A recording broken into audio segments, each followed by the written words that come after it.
madame, monsieur, bienvenue. Vous êtes bien sur DBS Télévision. C'est une nouvelle aventure, une aventure qui se poursuit parce que la télévision fait partie des plus beaux métiers au monde. On vous propose donc cette nouvelle page sur cette télévision, fidèle à nos habitudes.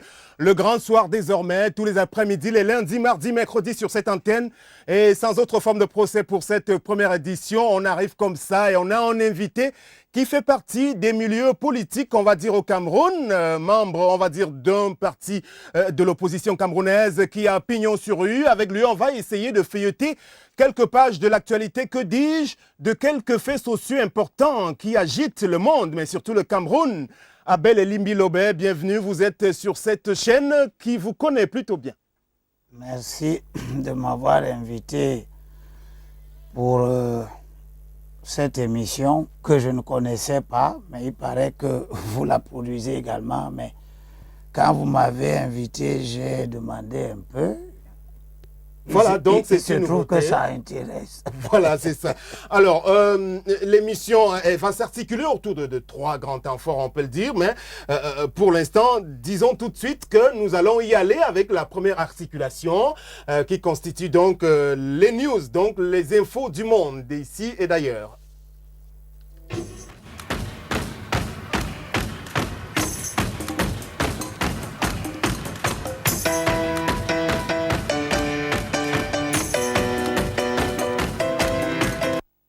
Ça ne pouvait pas nous échapper, vous l'avez suivi et regardé comme tout le monde en début de week-end. Marcel Niat Nzifendi, le fabuleux destin de cet enfant de Banganté qui a cheminé longtemps, qui a trôné, que dis-je, à la tête de la Société nationale d'électricité. Il a été vice-premier ministre également, donc c'est lui désormais qui est présenté comme la deuxième personnalité de l'État au Cameroun. C'est vu sous ce prisme qu'on le présente.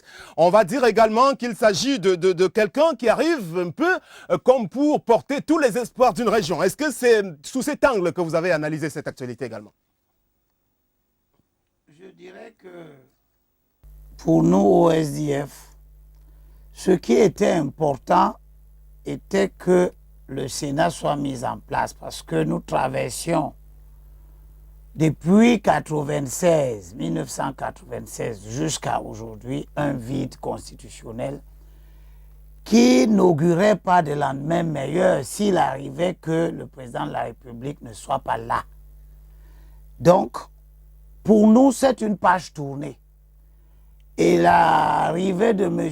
Niat à la tête du Sénat n'a pour intérêt, pour nous, que le seul fait qu'il s'agit d'un drame que nous avons voulu éviter pour notre pays.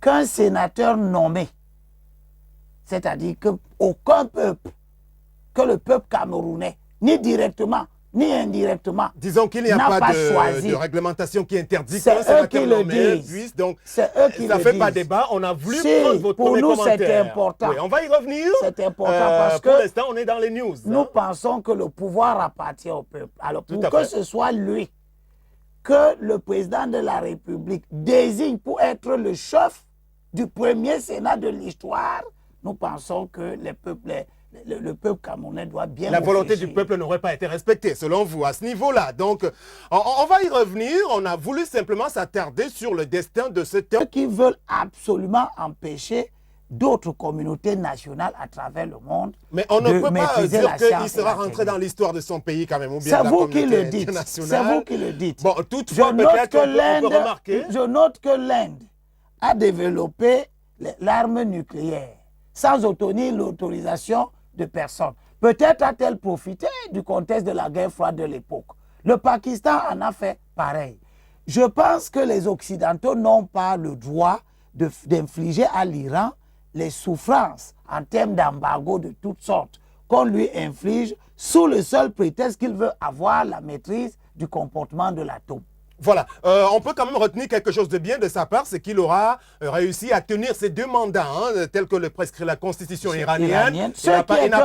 Oui, tout à fait, c'est ce que je dis. Donc, voilà. Il n'a pas tripatouillé les textes pour se représenter. Voilà, donc au moins si dans nos contrées africaines, on peut commencer à prendre ces exemples-là. Comme quoi, on peut aller... avoir des signes de démocratie, même en Orient. Voilà, donc on va aller au pas de course pour en finir avec cette page réservée aux news. La Coupe des Confédérations, nous sommes là au Brésil, qui a commencé il y a 2 jours, avec quand même, vous l'évoquez tout à l'heure, M. Abel Elimbi, quelques protestations. Alors, c'est quand même assez curieux, c'est-à-dire que les gens sont descendus dans la rue simplement pour dire que on dépense trop la Coupe du Monde qui arrive, près de 15 milliards de dollars qui sont programmés, donc le football n'apporterait donc finalement rien aujourd'hui au Brésil, qui est pourtant un pays de football. On note quand même que sur le plan sportif, ils se sont plutôt bien comportés en match d'ouverture. Je veux parler du Brésil dans cette Coupe des Confédérations avec une victoire sans bavure face à la sélection du Japon, 3-0. Voilà, donc une belle entame également de l'Espagne et de l'Italie. Est-ce que vous avez un commentaire au moins sur les manifestations qu'on a connues? Je crois que nous devons tirer les leçons de la relativisation de l'importance du football, même dans le pays du football. Et cela doit nous amener à corriger un peu nos comportements. Je pense, comme le pensent les Brésiliens à l'ouverture de cette Coupe des Confédérations, je dois le dire, hein, qui est d'origine saoudienne, parce que c'est le roi Fahd qui a créé cet événement qui s'est répandu maintenant à travers le monde, que même au Brésil, on a fini par trouver que on utilise trop le football pour distraire le peuple. Mais je crois que là, la Coupe du Monde n'est pas l'apanage des pays comme le Brésil, qui a simplement été désigné. Je dois rappeler que c'était un événement de la FIFA qui organise la Coupe du Monde de football. Toujours est-il que si la situation des Brésiliens sur le plan économique et social était très bonne, forcément, ils ne se seraient pas plaints qu'on organise encore une énième Coupe du Monde chez eux. Mais il va de soi que quand le pays a une situation économique difficile, les gens peuvent mal comprendre qu'on utilise des ressources pour organiser des événements sportifs. Même si ces événements génèrent ou bien sont à l'origine, ou la Coupe du Monde, hein, elle entraîne la mise sur pied ou l'acquisition d'un certain nombre d'infrastructures qui on peut considérer que ça crée des emplois pendant un certain temps. Mais quand vous décidez de construire un stade qui vous prend, je ne sais pas, pour le Cameroun par exemple, ça peut nous prendre 50 ou 100 milliards de francs, la construction d'un stade. Ça va durer 2 ou 3 ans ou 4 ans.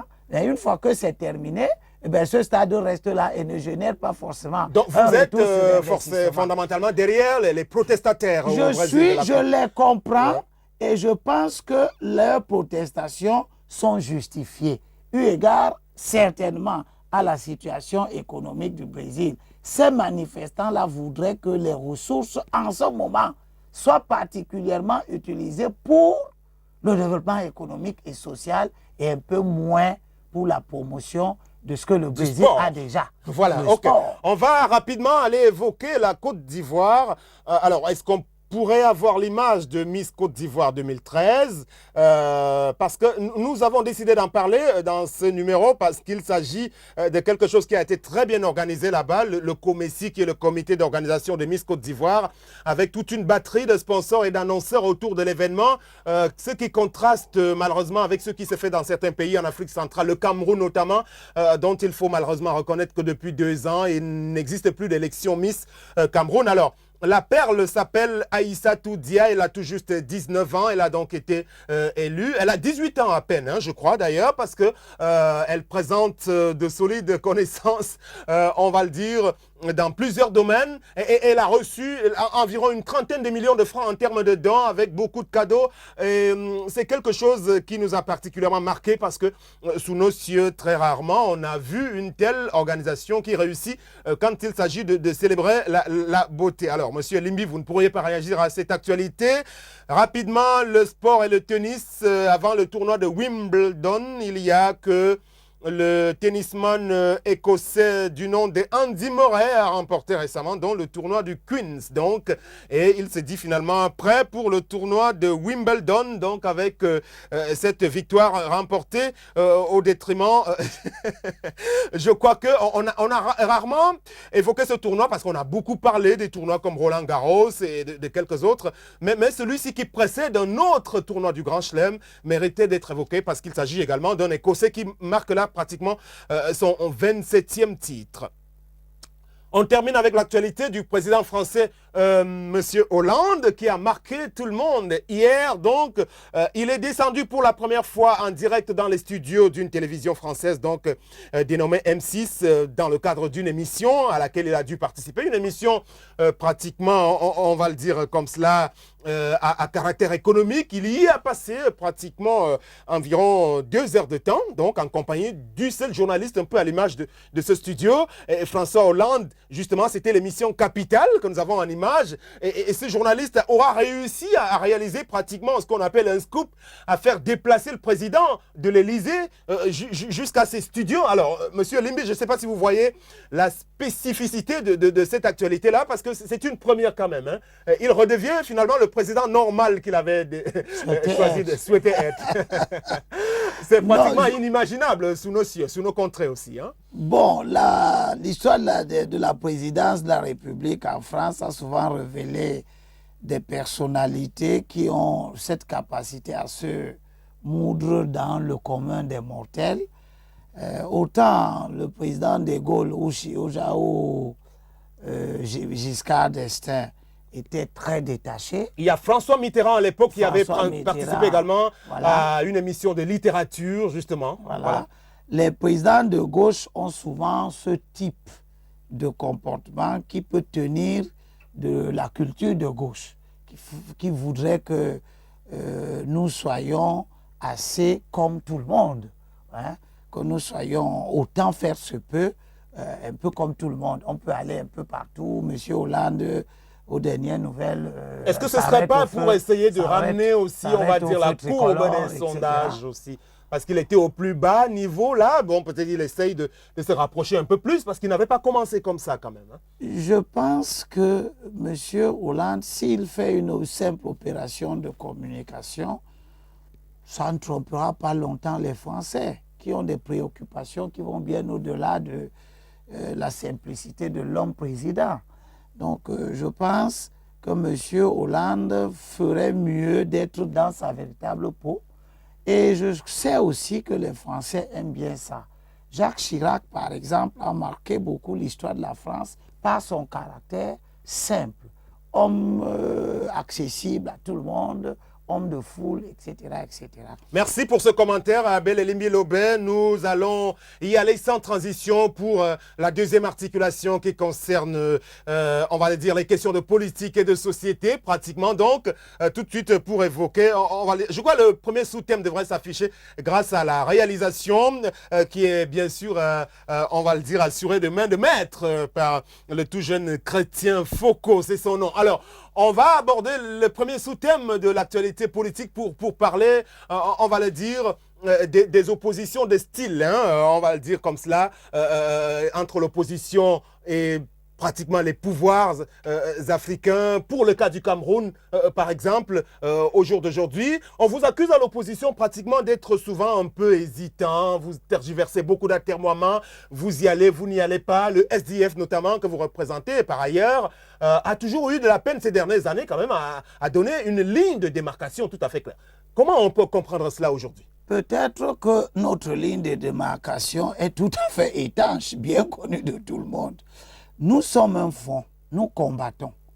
Nos réactions dépendent du comportement de ceux qui gèrent le pays. Il nous arrive donc dans certaines situations de hausser le ton et de prendre des attitudes extrêmes.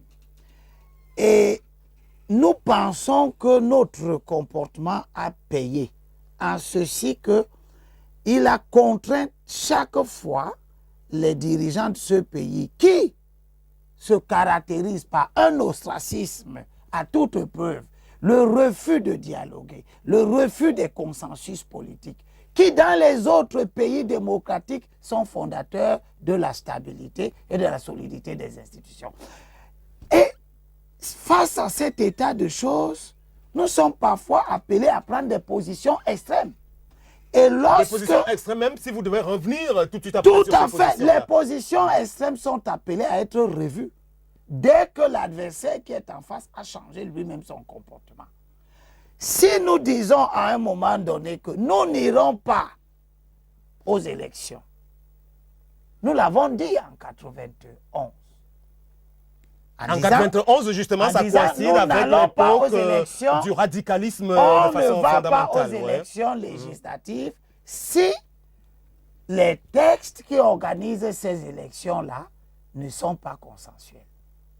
Nous n'y sommes pas allés, mais tout le monde a vu que des espèces de formations marginales qui ne se sont pas caractérisées après par beaucoup de convictions politiques ont profité de notre absence, mais sans apporter le moindre service ou valeur ajoutée à la lutte. Mais je voudrais qu'on soit d'accord, on s'accorde sur le fait que le SDF des périodes 90-91, c'est plus tout à fait la même chose aujourd'hui. Il y a eu vraiment un basculement, même au niveau de l'idéologie de votre parti. Non, notre idéologie n'a pas changé.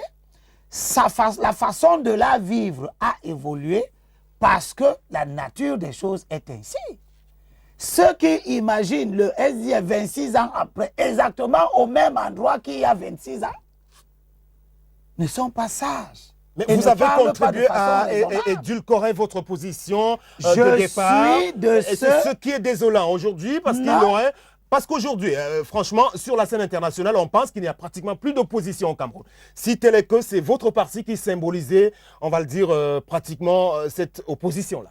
Je pense que ce sont des discours que distille dans les médias et dans l'opinion la presse, qui ne fait plus là de l'information, mais qui fait de la manipulation des consciences en voulant installer dans l'opinion l'idée qu'il n'y a plus d'opposition. Alors, il n'y a plus d'opposition. Alors, c'est de la responsabilité de la presse, mais on alors. parle tous les jours de l'opposition. Ouais. Alors, je ne comprends pas. Non, pour être sérieux, je crois que nous sommes en train de mener une lutte raisonnable qui se porte d'ailleurs très bien. Et pour cause, ou à raison. Nous étions à une époque où nos adversaires d'en face croyaient que par l'arrogance, par l'utilisation de la force, par la menace que le sang va couler, est-ce que votre lutte porte les fruits? C'est ça le problème va être plié ou se résoudre à marcher au pas. Nous avons résisté. Et nous avons développé d'autres axes de travail, un travail que j'appelle singulièrement la lutte, qui ont voulu qu'on implique ceux que le pouvoir écoute. Alors, et ceux qui sont capables de faire entendre vous avez davantage perdu, vous avez davantage perdu des choses, y compris quelques-uns de vos leaders, on peut le dire, que vous en avez gagné, on peut le dire. Non, nous considérons qu'à l'avènement, parce que si votre jugement est ainsi fait, c'est par rapport aux élections sénatoriales. Nous considérons que, avant d'arriver à l'élection sénatoriale, par une lutte qui a fait l'économie des vies humaines, et je suis de ceux qui ont soutenu cette évolution à l'intérieur de notre parti, que pour obtenir la rédaction d'un code électoral, je n'ai pas besoin de perdre la vie de Sam Sévérin. Je veux que Sam Sévérin, ses collègues, ses collaborateurs, les promoteurs de votre chaîne, puissent vivre l'avènement du nouveau code électoral en conservant leurs biens le plus cher, leur vie, et même éventuellement leurs biens matériels. C'est ce que nous avons obtenu. Donc aujourd'hui, en des termes plus clairs, on peut dire que le SDF s'est un peu adouci. Vous évitez de descendre dans la rue, malgré la présence en votre sein quand même du personnage Jean-Michel Nicheux qui tout le temps quand même essaye d'être assez truculent et d'être un peu en déphasage avec ce que vous prenez aujourd'hui. Parce que reconnaissez-le, ce dernier a régulièrement essayé de rester un peu en harmonie avec l'idéologie de départ du SDF qui consistait à casser, à prôner le désordre pratiquement. Le SDF ne prônait pas le désordre. Peut-être que ceux qui pensaient que c'était du désordre se sont trompés. Le SDF ne prônait pas non plus l'anarchie de la société camerounaise. Il ne prônait pas la chênerie. Il a prôné la démocratie.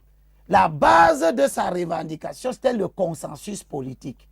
Et le consensus politique, vous le savez mieux que moi, Sam Sévérin, vous qui êtes les historiens du temps présent, que l'affrontement politique se termine sur les tables de négociation. Ok, parlant donc... Qu'est-ce que cela veut dire? Je termine. Oui, rapidement. Cela veut dire que tous ceux qui, dans l'opposition camerounaise d'une manière générale, pensent que les gains ou la valeur ajoutée de notre lutte s'obtient sur le théâtre de la confrontation violente ne nous prouvent pas qu'ils sont capables de mobiliser.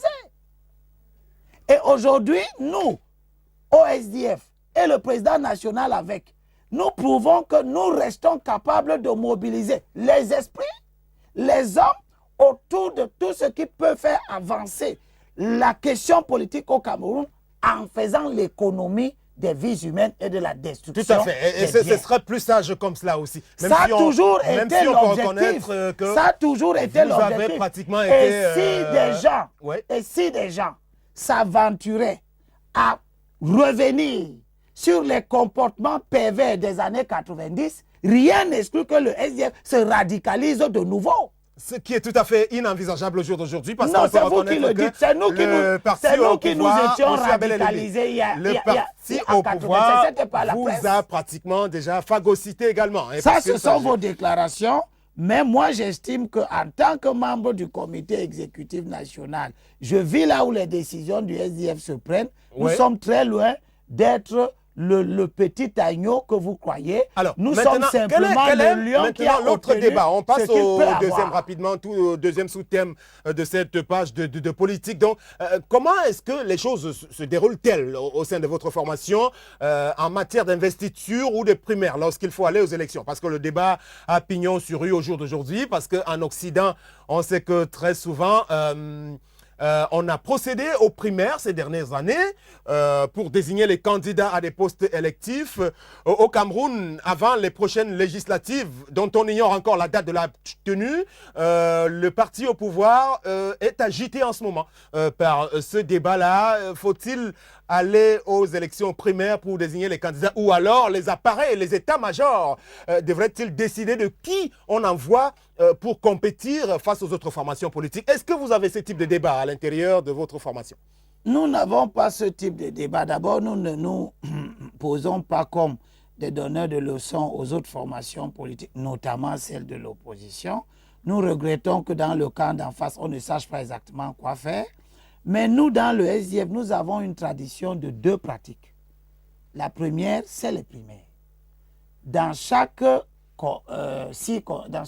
cellule d'une circonscription électorale, il faut produire par voie d'élection un candidat pour chaque siège. Vous dites d'abord les primaires. Alors, c'est les primaires ou l'investiture? Qu'est-ce qui prévaut? Les deux. Alors là, ça veut dire forcément vous êtes fidèle à une politique d'incertitude finalement. Qu'est-ce qui est incertain? Je m'explique simplement, comme vous m'interrompez. Bon, nous avons les primaires qui permettent de dégager, premièrement, la volonté de la base militante.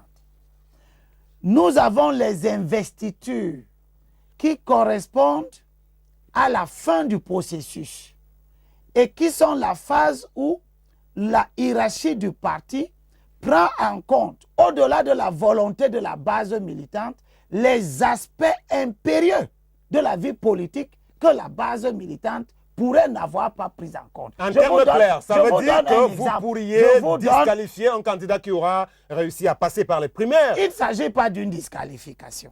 Si? Je vous donne un exemple simple. Si dans une circonscription électorale, par exemple, oui, allez-y rapidement, oui. Douala 10, on va aux élections primaires et il n'y a aucune femme qui ait été élue. Tout simplement parce que quand les électeurs du parti, la base militante, va élire, elle ne fait pas le calcul qui veut que, attention, il me faut élire une femme parce que sinon elle est comme... Non, il ne raisonne pas comme ça. Il raisonne par affinité, il raisonne par conviction par rapport aux candidats qui sont... Et là, il y a donc un problème. Que faites-vous donc de la légitimité de ces gens-là qui sont désignés par le peuple finalement? Ils ont la légitimité. C'est pour ça qu'on organise des primaires. Mais maintenant, si... À quoi ça servirait de mettre en place une liste qui, malheureusement, n'aura pas rempli tous les critères de recevabilité pour Elekam, qui risque de la disqualifier. Elekam ne cherche pas à savoir si vous avez fait les primaires ou pas. Je vous donne un autre exemple. Donc vous voulez dire, c'est par rapport aux prescriptions du Elekam, vous voulez vous abriter derrière cela? Non, ça fait partie des critères. Ça, la question du genre que je suis en train de prendre en compte là spécifiquement, est nouvelle, elle n'existait pas. Par contre, un autre facteur a toujours existé. La prise en compte de la composition sociologique de la population d'une circonscription électorale donnée. Elle a toujours été un facteur déterminant. Le parti, et le SDF en particulier, se veut d'être un parti national. Les dirigeants du parti ont l'obligation de le conduire vers cet objectif. Il peut arriver que... Il y a quand même le diktat du National Executive Committee. Hein, quand même. Ce n'est pas un diktat, c'est une construction d'ailleurs, vers ce qui est souhaitable. Par exemple, vous avez des communautés nationales, des tribus ou des ethnies qui peuvent être peu militantes à l'intérieur de notre parti. Il est important que les dirigeants du parti promeuvent ces communautés nationales. Par exemple, notre parti était très peu représenté dans le Sud. Nous sommes en train de nous efforcer de l'y implanter. À supposer que là-bas, il y ait, dans une circonscription électorale, des originaires de l'Ouest, qui eux seront minoritaires là-bas. Il appartient au parti de faire une liste. Donc pour vous, on résume, de ces peuples minoritaires. Vous prenez, on va dire, le panachage entre l'investiture et la primaire, fatalement. Et les primaires. Et là, est-ce que vous avez donc l'assentiment de vos militants dans cette formule-là? C'est le militant, quand il entre dans le SDF, il trouve qu'il est inscrit dans le statut du SDF. Le principe que pour la désignation des candidats dans les élections de liste, il y a à la fois les primaires et les investitures.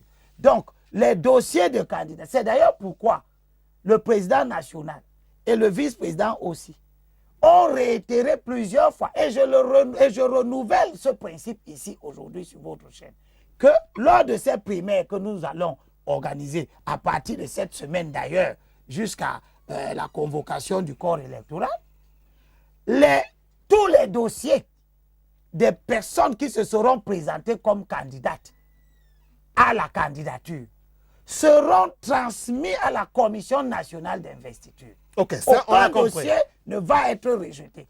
Que vous ayez gagné les primaires ou que vous les ayez perdus, vos dossiers seront transmis à la Commission nationale d'investiture qui est chargée de corriger et de préparer les listes. Et qui est constituée de qui? Et quels sont les membres qui composent donc cette Commission nationale quand même, qui pourrait s'avérer toute puissante à la fin? Hein? Les membres de la Commission sont nommés par le président national en temps opportun.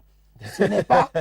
Donc c'est quelque chose qui est tenu secret parce que c'est... Non, ce n'est pas secret. Ça, quand on les nomme, il les nomme de façon discrétionnaire quand même. Oui, il les nomme de façon discrétionnaire, sans ses pouvoirs. Ok, voilà. Alors, on va rapidement sortir de la politique, rapidement un sujet à caractère social. On est à la fin de l'année scolaire avec les examens qui se sont déroulés pour la plupart. Alors, une seule question sur ce sujet avant d'évoquer le sport tout à l'heure. Monsieur Elimbi Lobé, l'école aujourd'hui, l'école de nos enfants, est-elle finalement galvaudée? Est-ce qu'on peut comprendre que les bons élèves d'antan que vous étiez, on peut le dire, de vos générations, par rapport à ce qui se fait, tout le laxisme qu'on observe, que ce soit au niveau des enseignements au jour d'aujourd'hui et que ce soit même au niveau du laisser-aller par rapport aux élèves de nos jours, on peut penser que l'école de nos jours n'a plus vocation véritablement à former des hommes avec grand H. Non, disons que ne soyons pas très convaincus que ce qui s'est fait par le passé était fondamentalement très bon et mieux que ce qui se fait aujourd'hui. Le monde évolue. Toutefois, je dois vous dire que je ne suis pas fier de notre école. Je ne suis pas fier d'un baccalauréat où les gens passent parce qu'une commission s'est assise et a reçu des instructions du ministre demandant de reprendre les gens jusqu'à 8 de moyenne pour dire qu'ils ont passé. Tout à fait, c'est cela qu'on voulait évoquer quand même. On prend 8 de moyenne et on se dit, bon, comme on ne peut pas dire qu'ils ont passé le bac avec 8, on leur ajoute des points. On aménage leurs conditions, leur situation. On discute sur la qualité des épreuves. On trouve que ce n'était pas très bien. Bon, ce sujet a été mal libellé. Pour cela, il faut ajouter 8 points à tout le monde pour compenser. Toute cette alchimie, je pense que, et je le propose, et si Dieu nous prête vie et bonheur, que j'ai la chance d'être là où les affaires de ce pays se discutent, notamment à l'Assemblée nationale, par exemple, Je suis de ceux qui souhaitent que les examens, notamment au BPC, au bac, au probatoire, soient faits en 2 sessions. Donc jusqu'ici, les députés SDF à l'Assemblée nationale n'ont jamais rien pu proposer au Parlement, justement, depuis qu'ils y sont, dans ce sens-là. Non, la situation de notre école a évolué avec le temps. La qualité du bac en 91 n'est plus celle d'aujourd'hui. Donc, il n'y avait pas une proposition idéologique à faire. On peut quand même se féliciter. Sur ce domaine-là, nous avons des propositions conjoncturelles. C'est-à-dire qu'on réagit en matière de qualité d'éducation. Quels sont les points positifs qu'on peut relever quand même sur l'évolution de l'école, sous le renouveau quand même, avec quand même multiplicité d'établissements scolaires aujourd'hui, pratiquement dans tous les villages, il y a un collège par exemple. C'est quelque chose qu'on peut mettre à l'actif du chef de l'État en place, qui a voulu comme cela permettre à un plus grand nombre de se scolariser finalement. Vous avez vu certains établissements publics que vos télévisions montrent souvent. Est-ce qu'on peut se féliciter d'abord qu'il y en ait eu? Je ne me félicite pas que l'État crée un établissement scolaire dans une localité sans banc. Je ne me félicite pas que l'État crée un établissement scolaire, il n'y a pas de toiture. Là, vous essayez de caricaturer, vous essayez de chercher la petite bête. Mais fondamentalement, c'est une bonne chose qu'il y ait beaucoup d'établissements ou pas? Les établissements, que l'État les ait créés, beaucoup, ou qu'il ne les ait pas créés, à partir du moment où, depuis la nuit des temps, le principe de la création des établissements privés existe et est admis dans notre pays, partout où l'État aurait été absent, les opérateurs privés auraient créé des écoles. Donc l'idée que l'État aille créer de mauvaises écoles parce qu'il vient suppléer à une carence est une fausse idée. L'État a l'obligation d'être exemplaire. Il vaut mieux qu'il ne crée pas une mauvaise école, quelque part, que de venir créer une mauvaise école sous le seul prétexte que s'il ne l'avait pas fait, personne ne l'aurait fait. Je pense que l'État aurait mieux fait de maintenir la politique des internats qui existait à une certaine époque, qui suppléait à la carence de l'existence des écoles partout et qui permettait à tous les enfants qui allaient dans ces internats d'avoir une bonne qualité d'éducation. Je n'adhère pas à l'idée que l'UNESCO a essayé d'implémenter dans les pays africains. Il vaut mieux une mauvaise instruction que pas d'instruction du tout.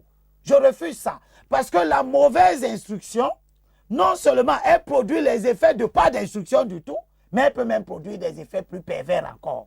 Voilà. On va revenir sur cette question. Oui. Nous reparions notre système éducatif. Vous chutez sur le pas sujet. Pas sur le plan des programmes, parce que les programmes en eux-mêmes on peut considérer qu'ils sont adaptés à l'ère du temps.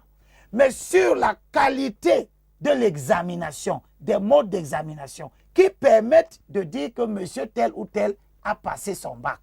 Je préfère que l'enfant fasse la première session du bac entre mai et juin, que seuls tous ceux qui ont 10 de moyenne passent.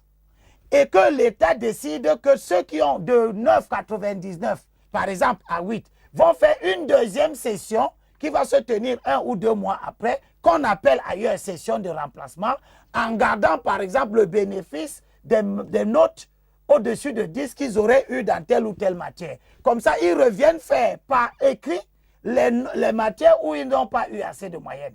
Et là, ils passent encore, et seulement avec 10 de moyenne. Ça nous permettra d'améliorer le volume des enfants admis aux examens sans complaisance.